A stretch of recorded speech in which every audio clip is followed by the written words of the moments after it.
Ultimately legal ہو جائیں گے. اصل میں یہاں پر ضرورت تعلیم کی ہے کہ ان کو تعلیم دی جائے کہ آپ نے اگر جانا ہے تو آپ لیگل طریقے سے جائیں. وہاں پر ان کو بتانے والا یہ بات کوئی شخص ہے ہی نہیں کہ لیگل بھی کوئی چیز ہوتی ہے یا پاکستان میں رہ کر بھی کچھ کیا جا سکتا ہے. جتنی محنت وہ وہاں پر کرتے ہیں اگر اس سے آدھی محنت یہاں پر ایمانداری سے کریں تو وہ یہاں پر اس سے زیادہ پیسے کما سکتے ہیں. لیکن وہاں پر ایک ٹرینڈ بن گیا ہے کہ یہاں کچھ نہیں کرنا, غیر قانونی طریقے سے جانا ہے اور باہر جا کے پیسے کمانے ہیں, چاہے اس کے لیے جان بھی چلی جائے. اور ان کو پتہ ہے اس بات کا, یہ روز واقعات ہوتے ہیں, ان کو ایک ایک چیز کا ایک ایک روٹ کا پتہ ہے, ایک ایک چپے چپے کا پتہ ہے کہ کس کس جگہ پر کیا ہونا ہے. اور جب تک وہ 16 سال کے ہوتے ہیں وہ روز دوستوں میں بیٹھ کے یہی کہانیاں ڈسکس کرتے ہیں کہ یہاں سے یہاں تک جاتے ہوئے کیا ہوا اور یہاں سے یہاں تک جاتے ہوئے کیا ہوا. لہٰذا انہیں ہر چیز کا علم ہے. اچھا مزمل صاحب, ہم نے دیکھا جب پہلے ایک واقعہ ہوا اس کے بعد واقعات جو ہے وہ رونما ہوئے تو ایف آئی اے بڑی متحرک ہوتی ہے. جو انسانی اسمگلرز ہیں جس میں ہیومن ٹریفکنگ میں جو ملوث پائے جاتے ہیں ان کو پھر گرفتار بھی کیا جاتا ہے, لیکن ان گرفتاریوں کے باوجود جو ہے ان ایجنٹس کی یہ جو ایک مافیا بیٹھا ہے ان کی حوصلہ شکنی نہیں ہوتی. یہ باقاعدہ جو ہے ایک حادثے کے بعد دوبارہ سے لوگوں کے بچوں کو جو ہے وہ موت کی جانب دھکیل دیتے ہیں چند پیسوں کی خاطر. ان کی ابھی تک جو ہے وہ حوصلہ شکنی کیوں نہیں, ہمارے ادارے کیوں نہیں کر پائے, یا اسی وجہ سے ہمیں دوسرے ملکوں کے میں جو ہے وہ ہمارے جو قانونی طریقے سے پاکستانی گئے ہیں ان کو بھی مسائل کا سامنا کرنا پڑتا ہے. حوصلہ شکنی تو تب ہونا کہ گورنمنٹ کو سیکنڈ آپشن دے کسی کو. گورنمنٹ ان لوگوں کے علاوہ جو ایجنٹس ہیں ان لوگوں کے علاوہ کوئی سیکنڈ آپشن دیتی نہیں ہے وکٹمس کو کہ وہ قانونی طریقے کے ساتھ باہر جا سکیں. لہٰذا جب یہ لوگ گرفتار ہو جاتے ہیں تو جو وکٹمز ہوتے ہیں, میں روز ہی کیسز کرتا ہوں, وہ ان بلک آتے ہیں اور آ کے ان کی فیور میں آ کے اسٹیٹمنٹس دیتے ہیں کہ یہ ہمارے ایجنٹ ہی نہیں ہیں. لہٰذا ایویڈنس نہ ہونے کی وجہ سے ایف آئی اے جو ہے وہ بھی کچھ نہیں کر پاتی, کورٹ بھی کچھ نہیں کر پاتی, اور یہ لوگ ریلیز ہو جاتے ہیں. اور جب یہ ریلیز ہو کر اپنے گھر جاتے ہیں واپس تو جو وکٹمز ہوتے ہیں وہ ان کا اس طرح سے استقبال کرتے ہیں جس طرح سے کہ اپنے باپ کا استقبال کیا جاتا ہے کہ وہ جیل سے باہر آیا ہے. یہ لوگ لوگوں کے ساتھ فراڈ نہیں کرتے بلکہ ان کو سارا کچھ سچ بتا کر جس طریقے سے انہوں نے جانا ہوتا ہے اس طریقے کے ساتھ لے کر جاتے ہیں. لہٰذا لوگ ان پر اعتبار کرتے ہیں, ان کی جانیں بھی چلی جاتی ہیں, ان کو پتہ بھی ہے کہ ان کی جانیں چلی جانی ہیں, ان کو بتایا بھی جاتا ہے, لیکن وہ اتنے کمیٹڈ ہیں کہ وہ باز نہیں آتے.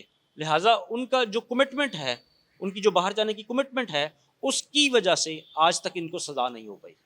یعنی کہ جو وکٹمز ہیں وہ خود ہی ان کی حفاظت کا ایجنٹس کی کا بندوبست کرتے ہیں کہ ان کو جو لیگلی پروٹیکٹ کرتے ہیں.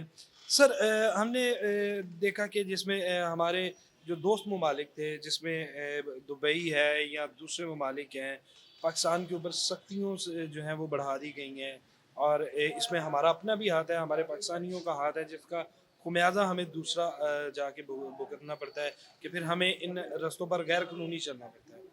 کیا پاکستان میں کوئی اس طرح کے سفارتی تعلقات جو ہے یا کچھ اس طرح کی کارروائیاں یا اس طرح کے قانون سازی نہیں کر سکتے کہ ہم جو ہے ان چیزوں کو یہیں پر روکیں تاکہ ہمارے جو جانے والے لوگ ہیں جن میں اسٹوڈنٹس ہیں ان کو آسانیاں مل سکیں؟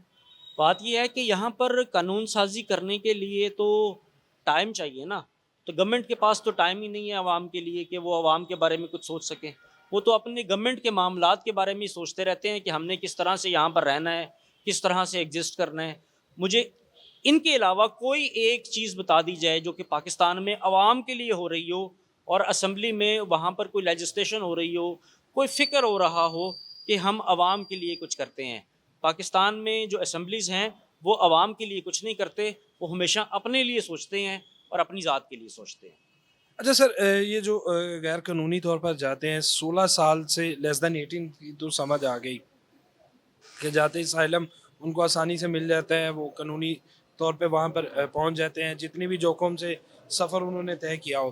لیکن کل والے واقعے کے اندر ہم نے دیکھا کہ جس میں ہمارے جو سفیر ہیں انہوں نے آج بیان دیا کہ بچے, چھوٹے بچے بھی شامل ہیں.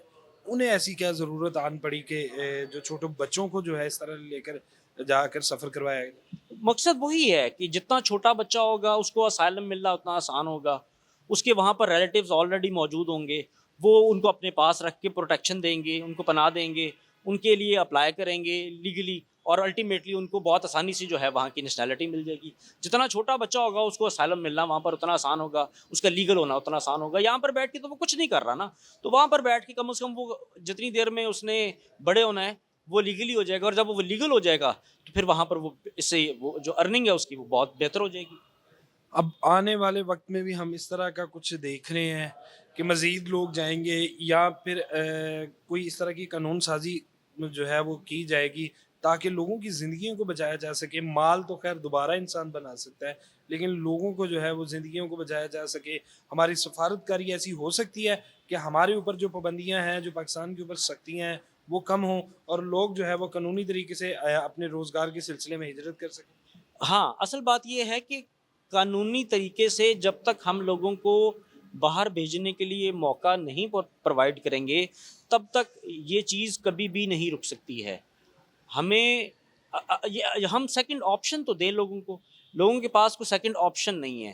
جب تک گورنمنٹ خود سے لوگوں کے لیے سوچتی نہیں ہے اور لوگوں کے لیے کوئی ایسے اقدامات نہیں کرتی ہے کہ جس سے کہ لوگ لیگلی باہر ریکروٹ ہو سکیں، تب تک اس چیز کو روکنا ناممکن ہے. جی ناظرین، مزمل صاحب کی آپ نے گفتگو سنی اور ان کا بڑا واضح پیغام کہ سیکنڈ آپشن دیں، اور تاکہ عوام جو ہے وہ آسانی سے جائے. روزگار حاصل کرنے کے لیے اپنے اچھے مستقبل کے لیے ہجرت کرنا جو ہے وہ سنت بھی ہے، کرنی بھی چاہیے.